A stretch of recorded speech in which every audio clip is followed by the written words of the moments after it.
नमस्कार, मैं डॉक्टर सुमित्रा आपका अपने चैनल में स्वागत करती हूँ।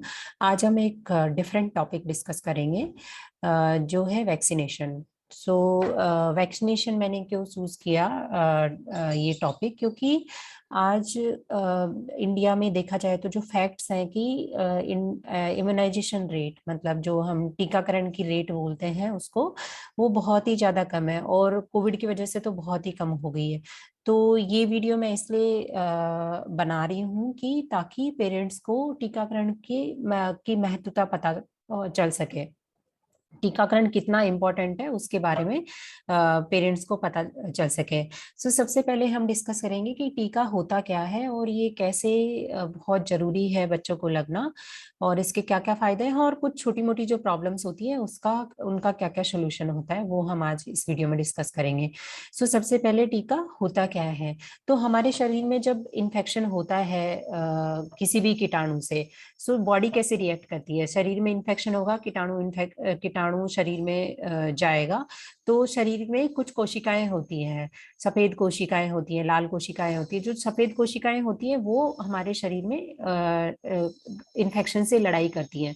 सो जैसे ही कीटाणु गया इन्फेक्शन से, उसने फाइट किया, उसकी वजह से बॉडी में रिएक्शन होगा और हमें बुखार आएगा, या फिर निमोनिया हुआ तो खांसी आएगी, और सारे सिम्टम्स आएंगे, मतलब बॉडी के जिस भाग में भी इन्फेक्शन हुआ उससे रिलेटेड सिम्टम्स आएंगे।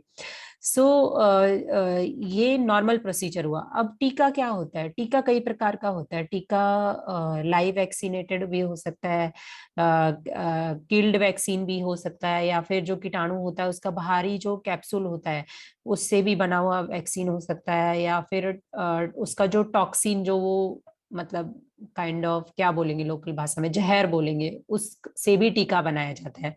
सो जो लाइव वैक्सीन वाला जो टीका होता है उसमें क्या होता है कि जो कीटाणु होता है उसको बिल्कुल लोकल लैंग्वेज में बोले तो अधमरा कर देते हैं। सो उसमें इन्फेक्शन करने की तो क्षमता होती है, बट रोग फैलाने की क्षमता नहीं होती है।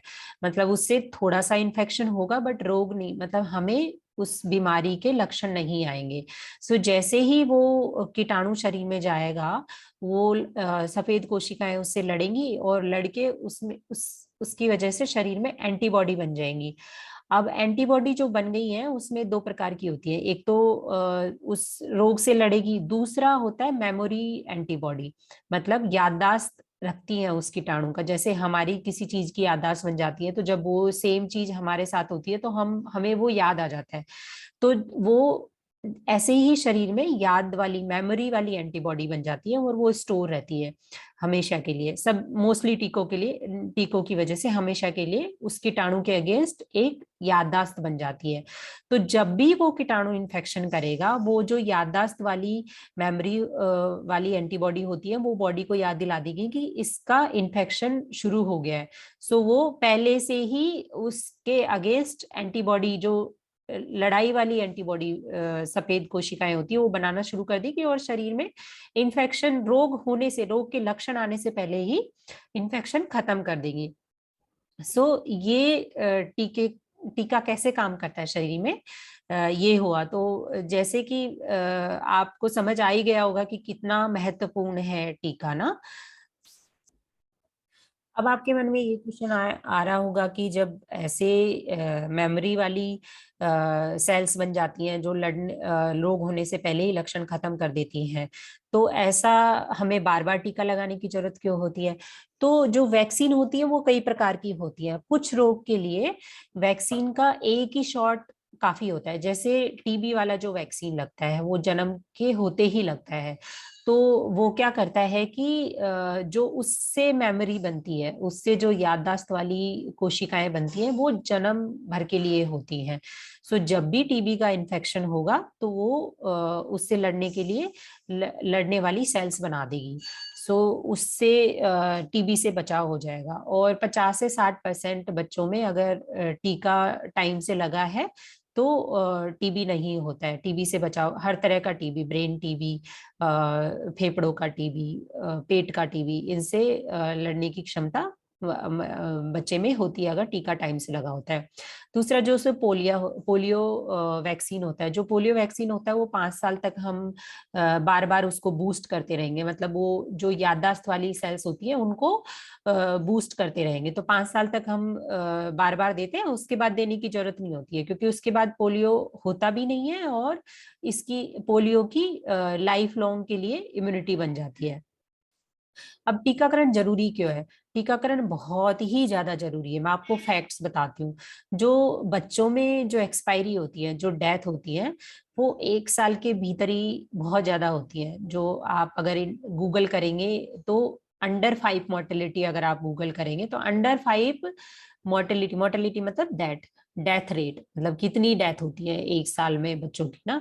तो अंडर 5 मोर्टेलिटी जो होती है वो 1 साल में सबसे ज्यादा होती है, और उसके बाद 5 साल से 1 साल के बीचों में उससे कम होती है, 5 साल के बाद काफी कम हो जाती है। सो जो रोग होते हैं, जो टीके से बचाने वाले रोग होते हैं, वो 1 साल के भीतर भीतर बहुत ज्यादा होते हैं। ठीक है। अब जो 90% बीमारियां होती है 1 साल के बीच में, 1 साल के अंदर अंदर, वो 90% बीमारियां जो आप टीके लगवाते हो उनसे बच सकते हो। जैसे आपने निमोनिया का टीका लगाया, न्यूमोकोकल, तो जो बच्चों में निमोनिया होता है, जो जिस निमोनिया का जो कीटाणु होता है उसके अगेंस्ट अगर आपने तीनों डोज ले ली है, तो बहुत कम चांस होते हैं कि आपके बच्चे को उसकी वजह से बीमारी होगी। जो डीपीटी का टीका है, उसकी वजह से डिप्थीरिया होता है, जो पर्टुसिस होता है और टिटनेस होता है, इन तीनों का टीका होता है डीपीटी। सो वो 1 साल के अंदर अंदर के जो बच्चे होते हैं उनमें बहुत ज्यादा होता है। ठीक है। तो उन अगर वो टीका आपने लगवा लिया तो आपने अपने बच्चे को इन बीमारियों से बचा लिया है। तो रोटा वायरस की वजह से जो डायरिया होता है, जो सबसे कॉमन होता है 1 साल के बच्चों के अंदर, 1 साल से कम के बच्चों के अंदर, वो बहुत सारी मोर्टेलिटी कराता है, मतलब बहुत ज्यादा डेथ जो होती है वो इंडिया में डायरिया की वजह से होती है, और डायरिया भी सबसे ज्यादा रोटा वायरस की वजह से होता है। तो रोटा वायरस का जो वैक्सीन लगता है वो 1.5 महीने पे, 2.5 महीने पे और 3.5 महीने पे लगता है। तो इसको लगा के आप अपने बच्चे को इस बीमारी से बचा सकते हैं। ये सारे वैक्सीन्स जो होते हैं, मोस्टली 90% वैक्सीन जो होते हैं गवर्नमेंट फ्रीली प्रोवाइड कराती है। आपके आसपास आंगनबाड़ी होगा, या आपके आसपास कोई भी हॉस्पिटल होगा, कोई भी प्राइमरी हेल्थ केयर सेंटर होगा, वहाँ पे फ्रीली अवेलेबल होती है। और अगर आप ये फ्रीली अवेलेबल जो वैक्सीन है उसके अलावा भी अगर आप वैक्सीन लगा सकते हो, तो आप जो आईएपी शेड्यूल है, इंडियन अकेडमी ऑफ पीडियाट्रिक का जो शेड्यूल होता है, उसको फॉलो कर सकते हैं, और उससे जो बाकी की बची हुई वैक्सीन होती हैं वो भी लगवा सकते हैं। उसका लिंक मैं अपने डिस्क्रिप्शन बॉक्स में शेयर कर दूंगी। सो आपको अभी पता चल गया होगा कि वैक्सीन कितना है इम्पोर्टेंट है। बहुत सारी बीमारियों से वैक्सीन अपने आपके बच्चों को बचाता है। सो कुछ भ्रांतियां हैं वैक्सीन को लेके, वो मैं आपकी दूर कर देती हूँ। जैसे बहुत सारे लोग होते हैं कि वैक्सीन लगवाने से वो जो जिस चीज का वैक्सीन है वो बीमारी हो जाती है। जैसे पोलियो का अगर आप दवाई पिलाओगे या पोलियो का वैक्सीन लगवाओगे तो पोलियो हो जाएगा, नहीं, ऐसा नहीं होता है। पोलियो का वैक्सीन लगाने से कुछ बच्चों में हो सकता है कुछ दिनों के लिए कमजोरी आ जाए, बट पोलियो नहीं होता है। कुछ माँ बाप का एक्सपीरियंस इतना अच्छा नहीं होता है, क्योंकि कुछ कुछ साइड इफेक्ट्स हो जाते हैं बच्चों को, बट उन साइड इफेक्ट्स का भी इलाज होता है। और अगर आपके बच्चे को एक वैक्सीन से साइड इफेक्ट होता है तो उसी का दूसरा अल्टरनेटिव आजकल मार्केट में अवेलेबल है, वो आप लगा सकते हो। ठीक है। बच्चे को कुछ कुछ साइड इफेक्ट्स होते हैं वैक्सीन के बाद, जैसे फीवर हुआ, वैक्सीन लगाने के बाद में उस साइड पे पेन हो गया, सूजन आ गई है। सो कुछ तो नॉर्मल होते हैं, कुछ एबनॉर्मल होते हैं। जैसे आपने टीबी वाला जो टीका लगता है बर्थ पे, उसके बाद उस साइट पे पस बनना या फिर थोड़ा सा मवाद रिसना, वो नॉर्मल है। मवाद रिस के अल्सर बन के, घाव बन के वो भर जाता है और उसकी जगह निशान बन जाता है।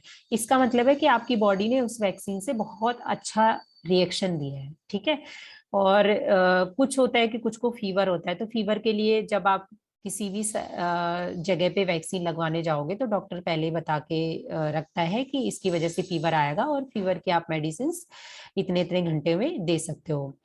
कुछ बच्चों को जैसे जब डीपीटी का टीका लगता है तो उसकी वजह से सीवियर साइड इफेक्ट भी हो सकते हैं, जैसे दौरा पड़ जाना, या फिर बहुत ज्यादा बच्चा रो रहा है, अनकंसोलेबल क्राई कर रहा है बच्चा। तो ऐसी कंडीशन में आपको तुरंत डॉक्टर के पास जाना है, क्योंकि ये कंडीशन थोड़ी खतरे वाली है। और अगर ऐसा होता है तो दूसरा टीका लगाने से पहले आप डॉक्टर को बताएंगे कि पिछले वाले टीके से मेरे बच्चे को रिएक्शन हुआ था, तो वो डॉक्टर उसका अल्टरनेटिव आपको बता देगा और वो आप लगवा सकते हैं। सो इस वीडियो के माध्यम से आपको पता ही चल गया होगा कि वैक्सीन आपके बच्चे के लिए कितना इम्पोर्टेंट है। सो ये गिफ्ट आप अपने बच्चे को दीजिए, ताकि आप अपने बच्चे को इन सब जो वैक्सीन से प्रिवेंट होने वाली बीमारियां हैं उनसे बचा सके।